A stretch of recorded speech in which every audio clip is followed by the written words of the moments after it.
Paolo Avellino pinagtanggol ni Kim Chu laban sa mga bashers.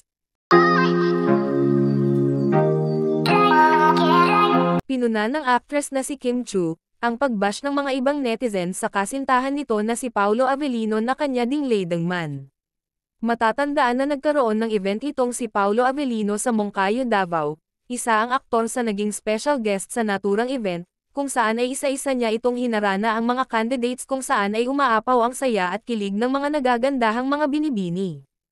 Pero tila, hindi lahat nagustuhan ang ginawa ni Paolo Avellino kung saan ay halos lahat daw ng mga candidates ay hinahalikan ng aktor, maraming nagsasabi na dapat bang halikan talaga isa-isa.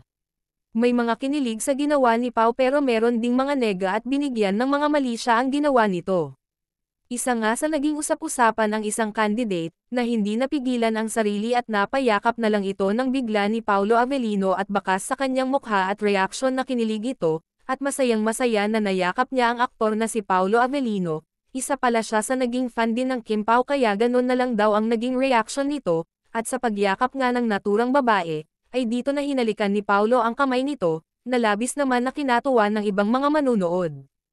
Pero agad naman nitong pinuna ng actress, ang pagbash kay Paolo Avellino. Sabi ni Kim, hindi naman po masama kung hinalikan ni Paolo ang ibang candidates sa naturang pageant, talagang part po yan sa kanyang trabaho ang magpasaya ng mga tao, at hindi naman po kabastusan iyon.